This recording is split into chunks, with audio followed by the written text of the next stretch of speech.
El mundo necesita una palabra que cambie y transforme. Bienvenidos a Respuesta de Vida, un canal de bendición. Empezamos un tema ayer sobre lo que son los improbables. Los improbables. Había escuchado este título de una hermana que hizo algo en Argentina. No sé realmente qué fue lo que hizo, no sé realmente qué fue lo que dijo, pero el título ya lo había escuchado. Pero ayer mientras estudiaba se me vino a la memoria otra vez el tema de los improbables.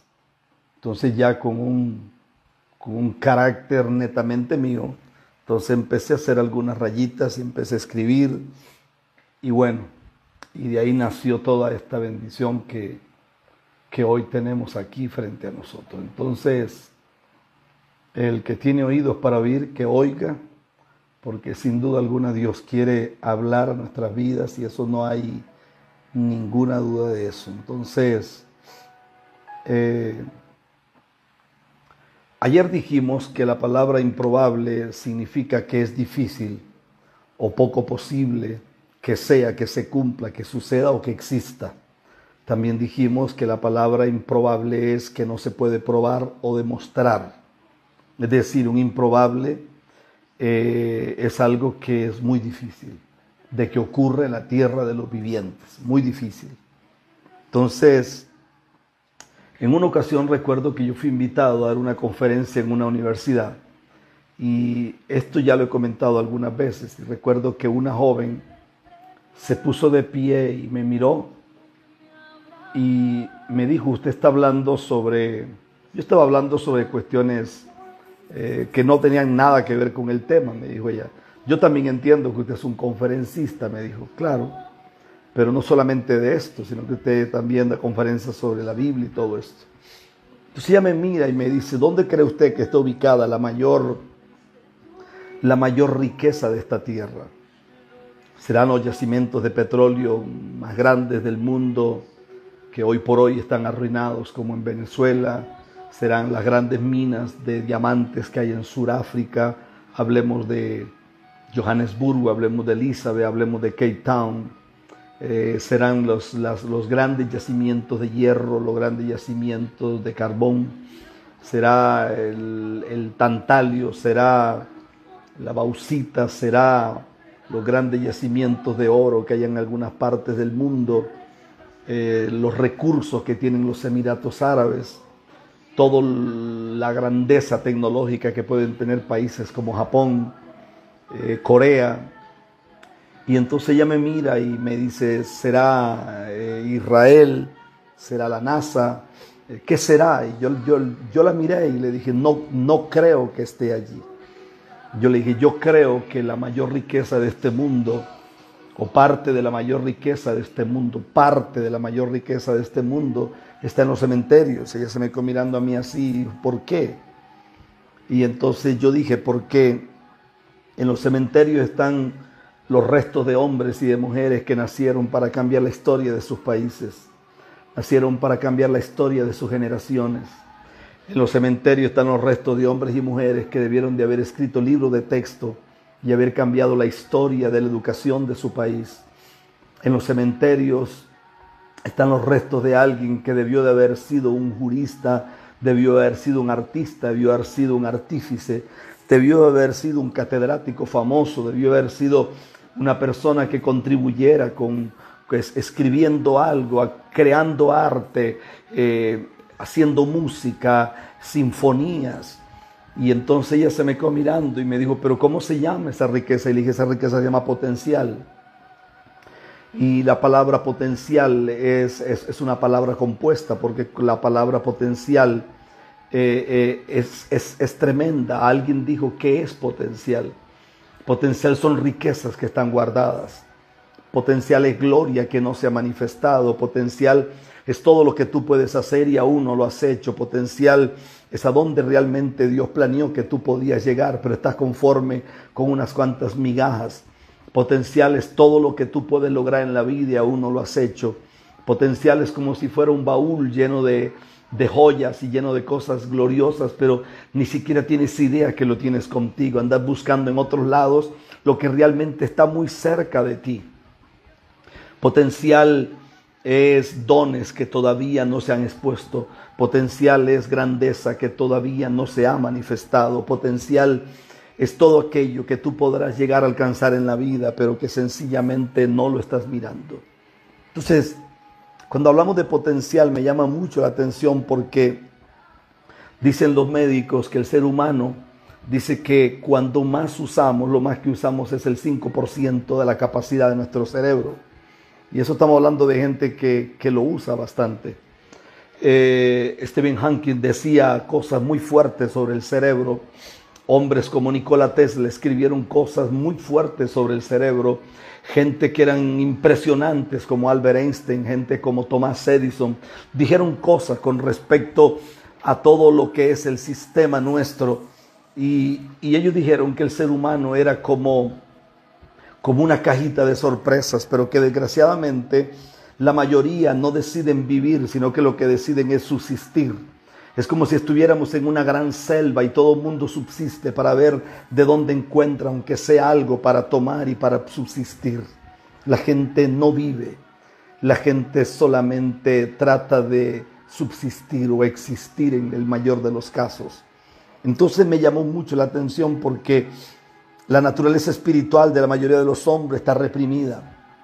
Repito, la naturaleza espiritual de la mayoría de los hombres está reprimida. Reprimir es impedir que se manifieste un impulso interno. Reprimir es impedir que se manifieste un impulso interno. Lo digo con propiedad, solo se mencionan términos de sentimientos reprimidos. La mayoría de la gente habla que no se sueltan a amar, que no se sueltan a aceptar que los amen. Pero todo esto tiene que ver realmente con cuestiones pero muy humanas, muy de carne, muy de sentimientos, muy de deseo, muy de mente, muy de alma, muy de voluntad. Pero hay impulsos internos que están reprimidos en el ser. Hay impulsos internos. La mayoría de los hijos de Dios les metieron en la cabeza que nosotros necesitamos luchar para llegar a hacer tantas cosas para agradar a Dios. Entonces la gente cree que si no sale a evangelizar, Dios está enojado, que si no ayunan, Dios está enojado. En algunas islas del Caribe, yo no sé de dónde sacaron ese cuento, pero le meten a la gente que hay que dormir en el suelo y que entonces a eso le llaman silicio. Y yo no sé quién diablo inventó una tontería como esa, de que durmiendo con la espalda en el suelo, eso es silicio. Bueno, de repente si usted quiere, si tiene problemas porque la columna la tiene torcida y quiere dormir en el suelo, seguramente le ayudará, pero tampoco es bueno porque médicamente el suelo cuando es de cemento está muy frío y se te puede entrar algo en los pulmones, pero uno se da cuenta que a la gente le han enseñado cada locura, la gente ha aprendido cada tontería, la gente cree que durmiendo en el suelo agrada a Dios, la gente cree que si se pone una ropa de aquí hasta aquí agradan a Dios. Usted ve cada predicador opinando sobre sexo y uno dice, ¿y este bruto de dónde habla de sexo? ¿Será que él estudió sexología? ¿Será que él es un sexólogo? ¿Será que él tiene capacidad para hablar de sexo? ¿O sencillamente es un idiota que está hablando de sexo? O sea, yo no soporto cuando veo gente hablando de cosas con propiedad sin tenerla. Y creo que ahí es donde la iglesia está mal, donde la iglesia está enredada. Usted oye gente hablando de cosas que ni siquiera saben con qué se come eso. Usted ve los hijos de Dios hablando en lenguas y en el culto hablan en lenguas. Yo veía un video que lo que sentí fue ganas de llorar porque yo veía que una gente corrían como locos en un culto y uno ve a la distancia un poco de impíos y de niños que los que están es muertos de risa. Y usted ve un muchacho metido en un pozo de agua porque parece que había llovido mucho. Y él agarra esa agua sucia y empieza a tirársela encima. Y a mí nadie me puede decir que Dios está en medio de eso. Es que Dios no está en medio de eso. Es que la Biblia dice que lo que nosotros hacemos tenemos que hacerlo decentemente y en orden. Y en ese tipo de cosas lo que hay es indecencia. A mí no me venga con el cuento que Dios te va a poner a ti. Discúlpeme, el que olía cerdo, el que estaba revolcado en el fango, era el hijo pródigo, pero era una condición baja espiritual. Cuando la gente vuelve como el perro al vómito y como la puerca lavada al cieno, esa es una condición de gente que ama el pecado. Pero Dios no te va a poner a agarrar chango así y barrial y agua sucia y tirártela encima y que después alguien diga, esta es la gloria de Dios, esta es la gloria de Dios. Discúlpame, o sea, la gente no sabe ni qué es gloria de Dios. La Biblia es muy clara, dice, todo tiene que ser decentemente y en orden. Por eso hay gente preparada que no quiere ir a las iglesias. Por eso hay muchos médicos, por eso hay mucha gente que piensa que no quiere ir a las iglesias porque nos ven como tontos a nosotros. Y nos ven como tontos porque creen que todos somos iguales. Hay unos muchachitos que salen en República Dominicana, que hay uno morenito que está atrás, que tiene como un problemita en los ojos. Ellos creen que son un boom en las redes. Y esos muchachos nunca se dieron cuenta que la gente lo que hace es burlarse de lo que ellos dicen.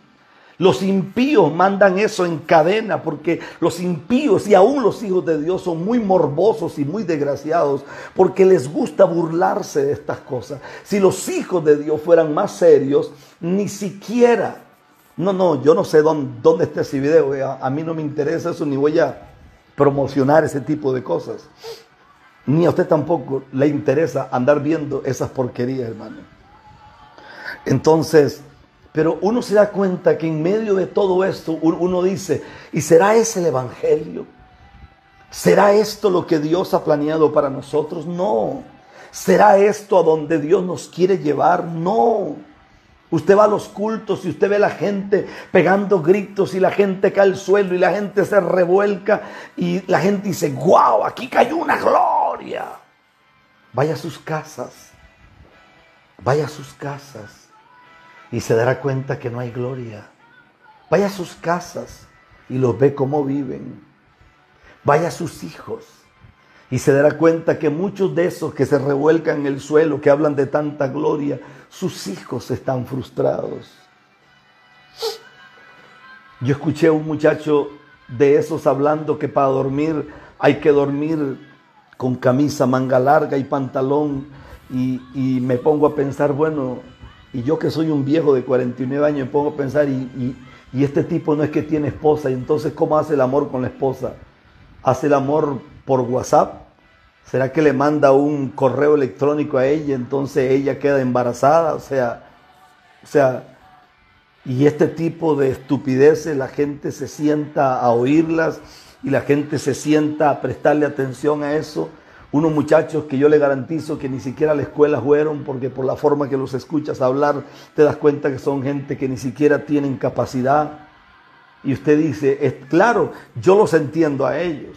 Los entiendo a ellos porque posiblemente son gente frustrada, posiblemente son gente con grandes complejos de inferioridad y entonces ahora encontraron que las tonteras que ellos dicen, la gente lo escucha y como la gente lo escucha, ellos no logran entender que la gente no escucha eso porque eso es de Dios. La gente lo escucha para burlarse de ellos.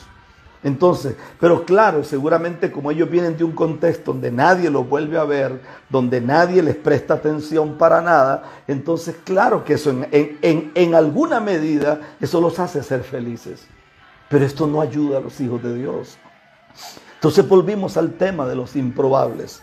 Y me llama muchísimo la atención el tema de los improbables porque yo voy a la Escritura y yo me encuentro una mujer que me parece extraordinario lo que ocurre con ella, porque lo que ocurre con ella es algo demasiado fuerte. El libro de Génesis, capítulo 21, dice, visitó Jehová a Sara, como había dicho, e hizo Jehová con Sara, como había hablado. Y Sara concibió y dio a Abraham un hijo en su vejez, en el tiempo que Dios le había dicho. Esto me parece lo más precioso que haya yo leído en muchos años. Una mujer mayor Una mujer que perdió el uso natural de tener una relación saludable a nivel, diríamos, no a nivel sexual, porque tener convivencia con gente y hablar también es una relación sexual, sino a nivel íntimo. Y cuando veo estas cosas, a mí esto me deja con la boca abierta, porque me parece que esta mujer era un improbable que no tenía capacidad. Ella había cometido un error muy grande, y era que en medio de todo lo que estaba viviendo, y al ver que el recurso y la promesa no se cumplía, y al ver que sus recursos eran escasos, prácticamente nulos, ella toma a su sierva Agar y se la da a Abraham para que Abraham levante una descendencia con ella, o por lo menos tenga un hijo, que fue el que ella quería o entendió que Dios le había prometido. Pero ese recurso no era el recurso divino. Pero este Dios es maravilloso, porque en medio de todo lo que está pasando, espermas que están totalmente muertos, una matriz que está completamente estéril, órganos reproductivos tanto masculinos como femeninos que no tienen capacidad ya, porque prácticamente están muertos. Eso dice el libro de los Hebreos. Y me llama la atención porque cuando uno lee la epístola a los Hebreos, tiene una galería. La galería es enorme. La galería habla de gente que cerraron boca de leones, habla de gente que detuvo el sol, habla de gente que hicieron proezas, habla de gente que hizo maravillas, pero cuando usted los examina,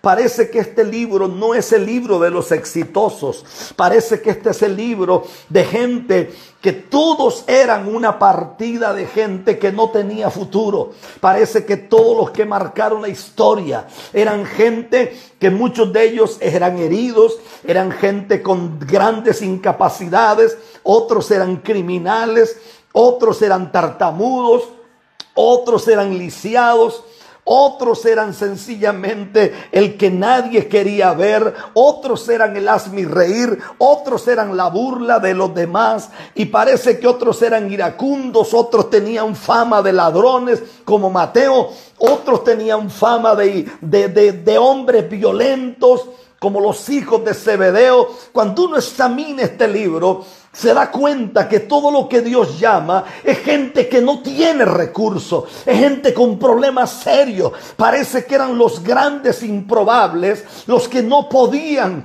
Y cómo Dios toma una matriz que no puede, y Dios la levanta. Eso me parece extraordinario. Eso para mí es lo más grande. Esta mujer, su nombre real no era Sara, su nombre real era Saraí. Saraí. Y este Dios es tan tremendo porque parece que cuando Dios va a hacer algo, lo primero que Dios hace es cambiarte la óptica. Porque Saraí no tenía nada que ver con Sara. Y Dios le cambia y le pone el nombre de princesa. Princesa. Es que hasta que tú no te veas de la manera como Dios te ve, hay cosas que no van a ocurrir en la vida. Hasta que no cambie la cosmovisión de nuestra existencia, hasta que no cambie la realidad de nuestra vida, no podremos ver ni entender al Dios de los cielos. Eso no tiene otra palabra. Yo he estado en 121 países. Tengo 33 años de predicar. Y en 33 años de predicar el evangelio, creo que prediqué en los estadios más grandes del mundo. He predicado en los desiertos del África. Prediqué un evento con el pastor Benijín. Me permitieron predicar una noche en la India. De ahí volví muchas veces a la India. Y he predicado en tantos lugares. He estado en China, he estado en Japón, he estado en Corea. He estado en tantos lugares, en Indonesia. He estado en lugares donde la gente ni siquiera se imagina que eso exista. He ido a tantos lugares en estos 33 años de ministerio. He visto mujeres llenas de piojos. Las he visto llenas de liendres. He visto hombres defecados. Los he visto orinados. Los he visto sucios. Los he visto malolientes. Los he visto llenos de orines. Los he visto gente que duerme bajo de un puente, en una alcantarilla, con una vida circunscrita a 4 cartones viejos. Los he visto llenos de harapos, Los he visto con sus dedos rotos como con un pegamento en la piel. Los he visto moribundos.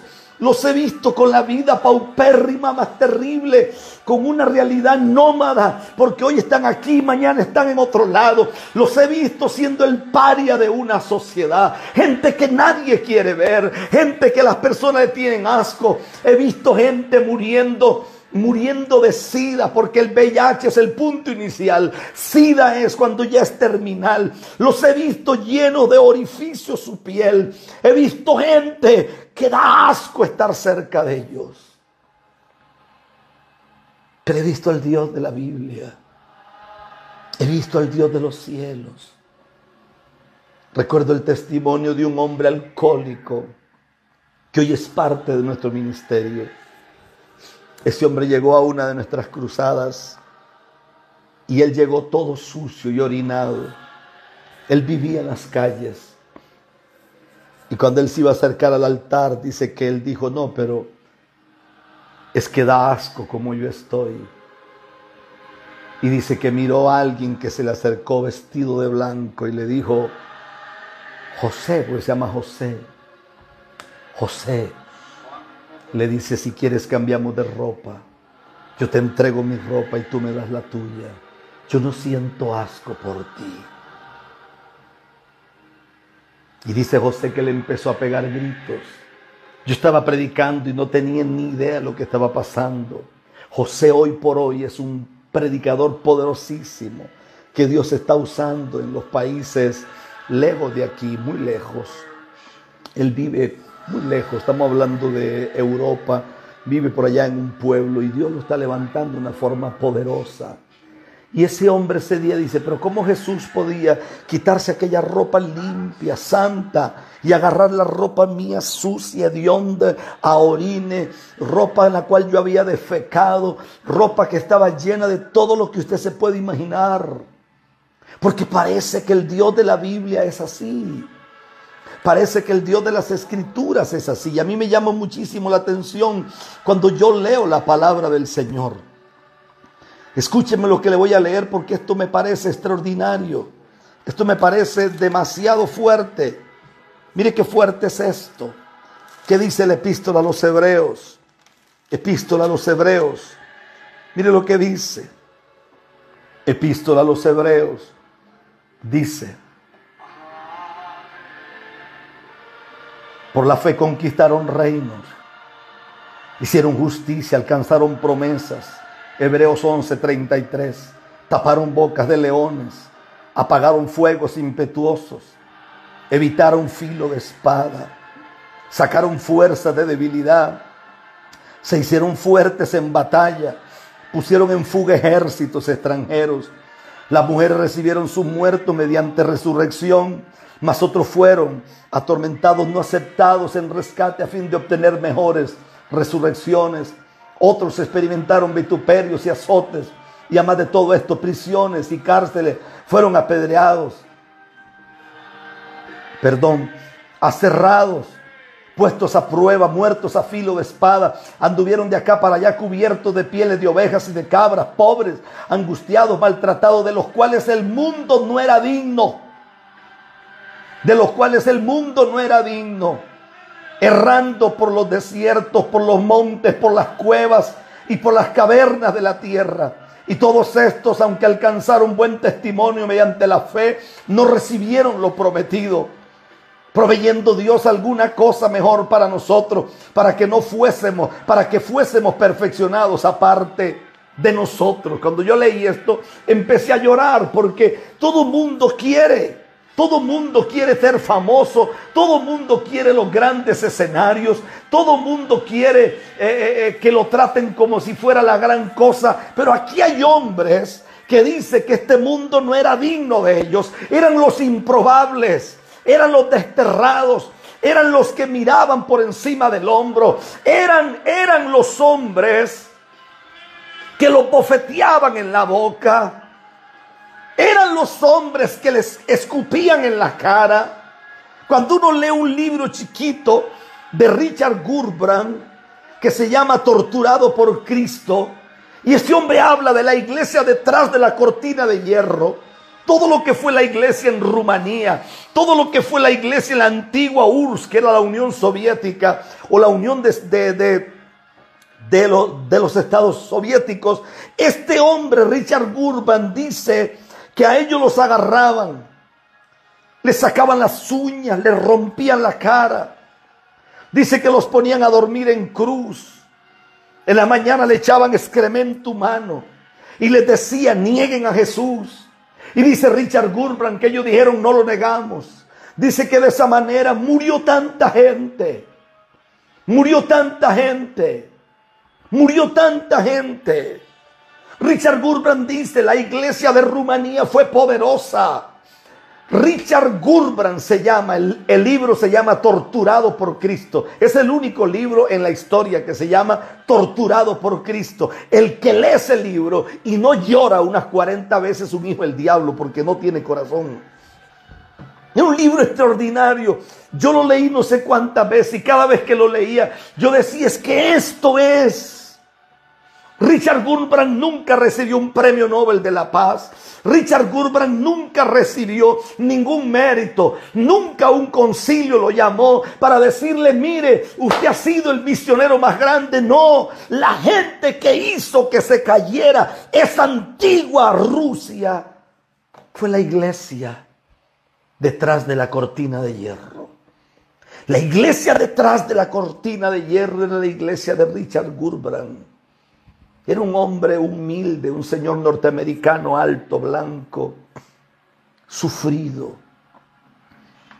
No tenía un solo diente natural, no tenía ningún diente natural. Tenía unos 32 dientes naturales. A ese le habían sacado todos los dientes para que negara a Jesús. Le habían quebrado las costillas no sé cuántas veces. Un día le rompieron las piernas en 16 partes. Y de ahí se empezó a recuperar poco a poco para que negara a Jesús. Si una quebradura duele, ¿cómo serán 16 quebraduras en ambas piernas? 8 y 8. Y nunca negó a Jesús. Estoy hablando de los improbables. Estoy hablando de gente que nunca buscó prestigio. Estoy hablando de una Sara que no puede parir. Estoy hablando de gente que no tenía salida. Por eso ayer hablé de Moisés, hablé de Gedeón, hablé de Ana. Toqué a David, el querido y amado. Esa era la traducción del nombre de David. Es interesante que Jesús nació en Belén de Judea y David nació en Belén. Es que interesante eso. Dice que David tuvo un montón de hijos. Tuvo a Salomón, tuvo a Absalón, tuvo a Tamar, tuvo a Adonías, tuvo a Natán, tuvo a Amón, tuvo a Chiliat, tuvo a Itreán, a Jerimot, tuvo a Chamúa, tuvo a Chobat, tuvo a Eliada, a Zapatías. Si alguno de ustedes quiere algún hijo, quiere algún nombre para sus hijos, aquí puede encontrar un montón. Tuvo a Ibar, tuvo a Elishama, tuvo a Elipalet, tuvo a Jupia, tuvo a Nepeg, tuvo a Lishua y tuvo a Nogán. Un montón de muchachos. Un montón de muchachos. Este era el rey David. Lo ungieron en primer libro de Samuel capítulo 16. Primer libro de Samuel capítulo 16. Lo ungen a él como rey. Me parecen las ironías de Dios. Un muchacho que viene de cuidar ovejas, que viene sucio, que viene con el cabello seguramente enmarañado, porque cualquiera que conozca la cultura hebrea sabe que esta gente se arreglaba, pero no así. No así.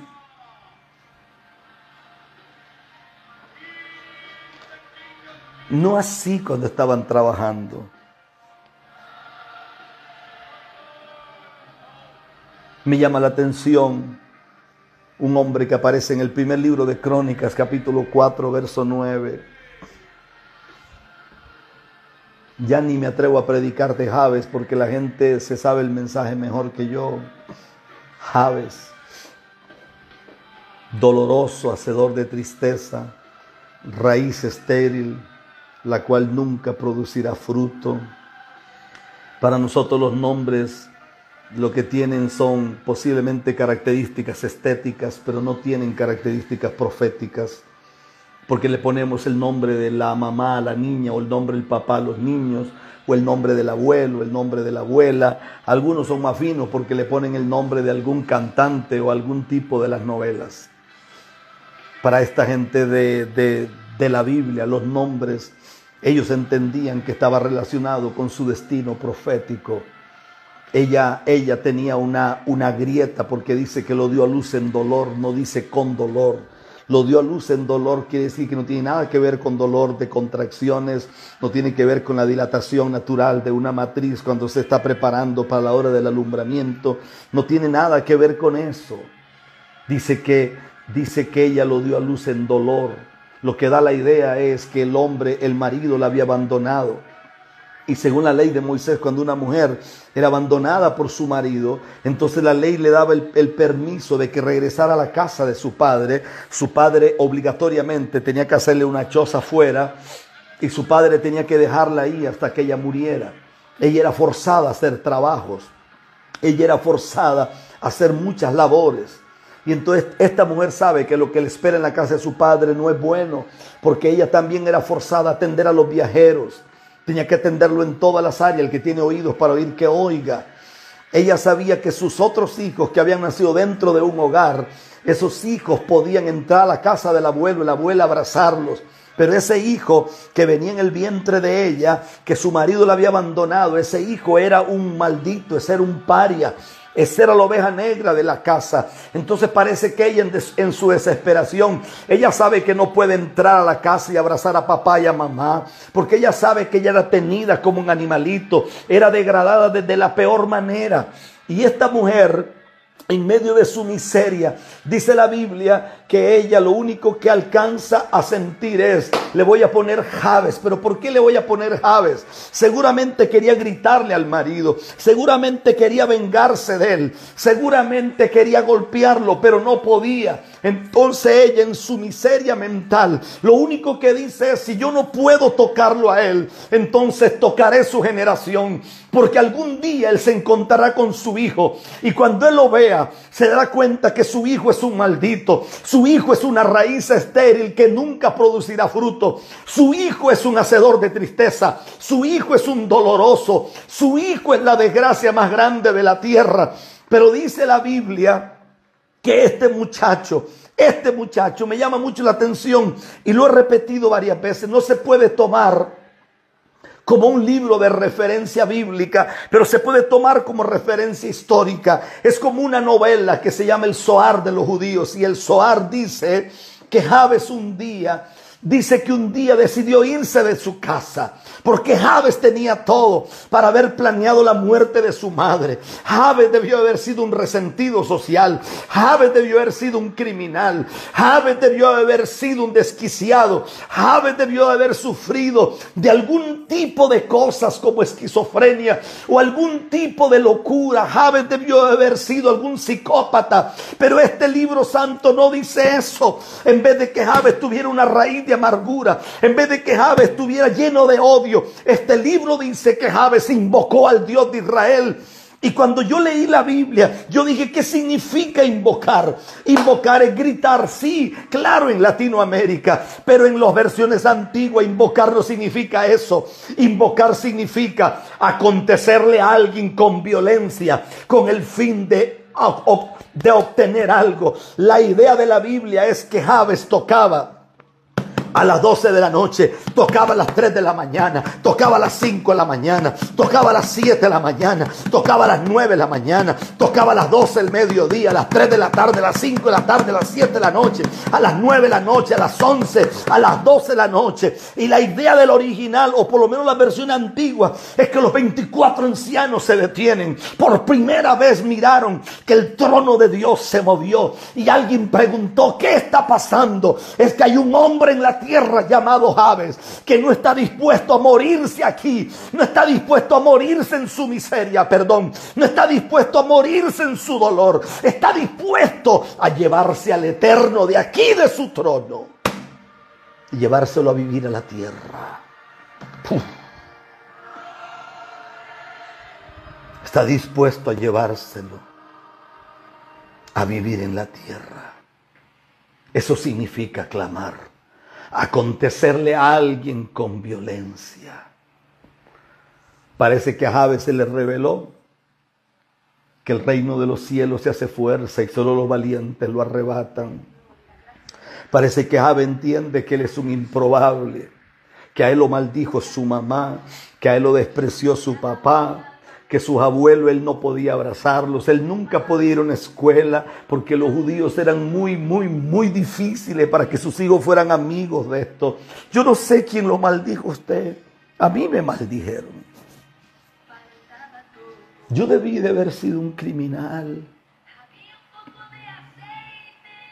Yo debí de haber sido lo peor de esta tierra. ¿Cuántas veces te dijeron tonto? Una persona que amo demasiado, pero amo con toda la fuerza de mi corazón. Anoche me decía, fueron tantas las veces que me dijeron tonta. ¿Cuántas veces te dijeron bruto? Te dijeron estúpido. ¿Cuántas veces te dijeron que nunca llegarías a nada? ¿Cuántas veces te dijeron que nunca servirías? ¿Cuántas veces te dijeron, si yo te dejo, nunca vas a encontrar a nadie? ¿Cuántas veces te dijeron que no había salida? ¿Cuántas veces te dijeron en tu propia casa, en tu propia cara, que tú no servías para nada? ¿Cuántas veces? Entonces Jabes dijo, no, un momentico. Es que aquí el problema no es mi mamá. Es que el problema aquí no es mi progenitor. Aquí el problema no son mis abuelos. Es solamente la nebulosa. Aquí el problema es algo mucho más fuerte. Aquí el problema es que yo tengo un destino que posiblemente no lo veo muy claro, pero algo se me reveló. ¿Sabe qué dice el Zohar? Que Jabes se fue a unas montañas. De hecho, que el verdadero nombre de él no es Jabes, sino Jabes de Galaad, porque las montañas se llamaban los montes de Galaad. Los montes de Galaad. Y es interesante porque la Biblia dice que un día Saúl llegó a los montes de Galaad y dice que en los montes de Galaad empezó a profetizar. Pero ¿cómo va a profetizar Saúl si Saúl en su vida ha sido profeta? Sí, lo que pasa es que en esos montes se había abierto una brecha, y esa brecha que se abrió había hecho que los cielos se conectaran con la tierra, porque hay gente que tiene esa habilidad de abrir los cielos para que otros puedan hacer lo que nunca habían hecho en su vida. Cuando usted encuentre un hombre o una mujer con esa gloria, no lo suelte.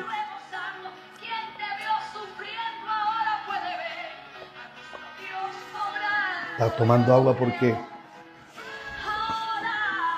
tenía sed, perdón. Jabes.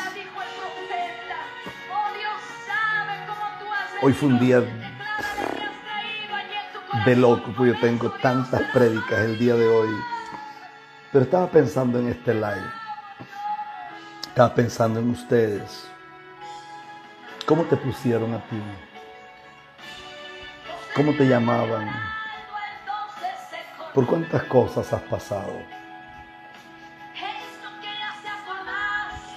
¿Usted sabía que toda la gente que es golpeada y maltratada terminan golpeando y terminan maltratando a los demás? ¿Usted sabía que la gente rechazada siempre termina rechazando a los demás? Eso es parte de las cosas que aprendemos los psicólogos. Siempre la persona agredida termina siendo agresor o agresora. Siempre. Por eso es la gran necesidad de la sanidad interior. Pero la sanidad interior ministrada de la manera correcta, no de la manera como lo han ministrado muchos, que para mí es la locura más grande. ¿Quién te hizo daño? ¿Quién te dijo que no llegarías a ningún lado?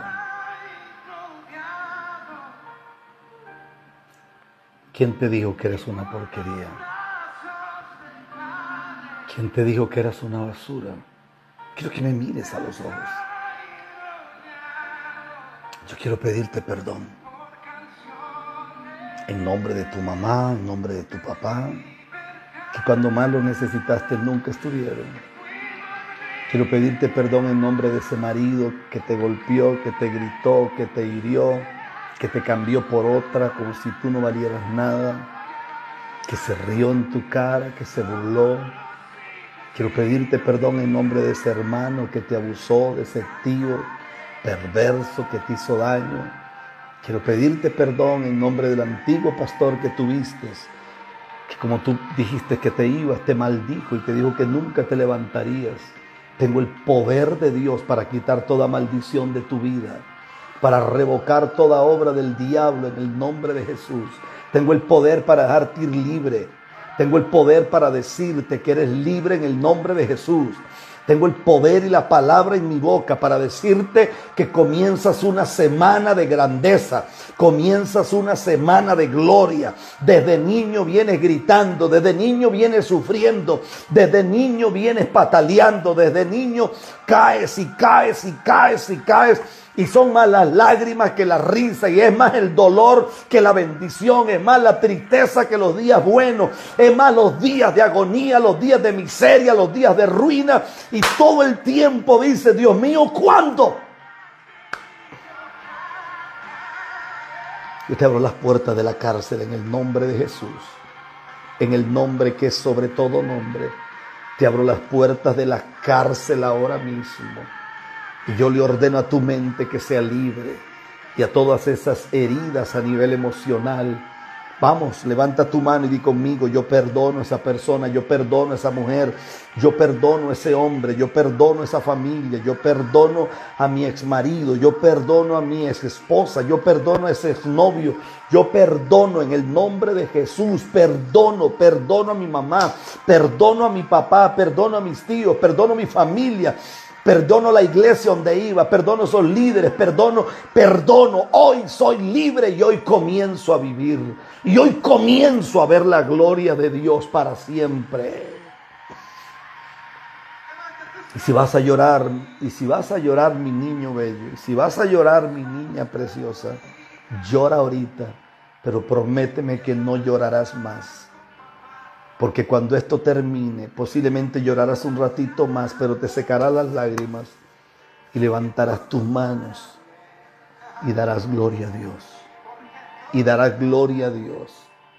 Y darás gloria a Dios, he dicho, y darás gloria a Dios. Y darás gloria a Dios. Y darás gloria a Dios. Si yo soy profeta de Dios, vas a empezar a mirar cómo se van a activar cosas. Puertas que se habían cerrado por muchos años y meses empezarán a abrirse. Vas a empezar a tener conexiones con gente que nunca en tu vida soñaste conectarte. Dios va a empezar a avivar los dones. Dios va a empezar a avivar cosas en tu vida. Van a empezarse a abrir puertas. Nunca en tu vida imaginaste que Dios iba a hacer algo tan grande como lo que va a hacer Dios con tu vida en el nombre de Jesús. Dios te bendiga. Gracias por ver este video, pero antes de irte quiero invitarte a escuchar esta reflexión bíblica. Había una vez un hombre llamado Juan que vivía en un pequeño pueblo rodeado de hermosos paisajes. Juan era un hombre sabio y piadoso que encontraba consuelo y guía en la palabra de Dios. Pasaba mucho tiempo meditando y reflexionando sobre los escritos sagrados, buscando entender el propósito divino en su vida y en el mundo que le rodeaba. Un día, mientras caminaba por un campo, Juan contemplaba la creación de Dios y se maravillaba ante la grandeza de su obra. Observaba los árboles altos y frondosos, las flores de colores brillantes y los ríos cristalinos que fluían con gracia. En ese momento, Juan recordó las palabras del Salmo 19. Los cielos cuentan la gloria de Dios y el firmamento anuncia la obra de sus manos. Mientras reflexionaba sobre estas palabras, Juan se dio cuenta de que la naturaleza es un testimonio vivo del poder y la belleza de Dios. Cada elemento, desde la más pequeña brizna de hierba hasta el majestuoso sol que ilumina el día, es un recordatorio de su presencia y su cuidado constante. Luego, Juan se adentró en el bosque y se encontró con un árbol imponente y antiguo. Se acercó y acarició su rugosa corteza, sintiendo la fuerza y la vida que fluían a través de él. En ese momento, recordó las palabras de Jesús en el Evangelio de Juan: «Yo soy la vid, vosotros los pámpanos. El que permanece en mí y yo en él, éste lleva mucho fruto, porque separados de mí nada podéis hacer». Juan entendió que así como el árbol depende de la tierra, el agua y la luz del sol para crecer y dar fruto, nosotros también dependemos de Dios para obtener vida y propósitos verdaderos. Sin la conexión con nuestro Creador, nuestras vidas se vuelven vacías y sin sentido, como ramas secas que no pueden producir fruto. Continuando su caminata, Juan llegó a una montaña alta, subió hasta la cima y se maravilló ante la vista panorámica que se extendía ante sus ojos. Desde allí podía ver la vastedad del paisaje y la magnificencia de la creación. En ese momento recordó las palabras de Jesús en el Sermón del Monte: «Vosotros sois la luz del mundo. Una ciudad asentada sobre un monte no se puede esconder». Juan comprendió que así como la montaña se destaca en el paisaje, nosotros estamos llamados a hacer luz en medio de la oscuridad. Nuestras palabras y acciones pueden influir en los demás de manera positiva, mostrando el amor y la verdad de Dios en un mundo necesitado. Al reflejar la luz de Cristo, podemos guiar a otros hacia la esperanza y la redención. Finalmente, Juan regresó a su hogar, pero su mente estaba llena de reflexiones que habían tenido durante su caminata. Se dio cuenta de que la naturaleza, el árbol y la montaña eran metáforas vivientes de las verdades eternas contenidas en la Biblia. La naturaleza nos habla del poder y la belleza de Dios, recordándonos su presencia constante en nuestras vidas. El árbol nos enseña la importancia de permanecer en Cristo, de estar arraigados en Él para dar fruto abundante. La montaña nos desafía a hacer luz en un mundo oscuro, a vivir de manera tal que nuestro testimonio brille y atraiga a otros hacia la verdad. Juan comprendió que la palabra de Dios es una guía para nuestro caminar diario. A través de sus enseñanzas y promesas encontramos consuelo en momentos de dificultad, sabiduría en momentos de indecisión y dirección en momentos de confusión. Que podamos seguir el ejemplo de Juan, dedicando tiempo a reflexionar sobre las verdades bíblicas y permitiendo que transformen nuestras vidas.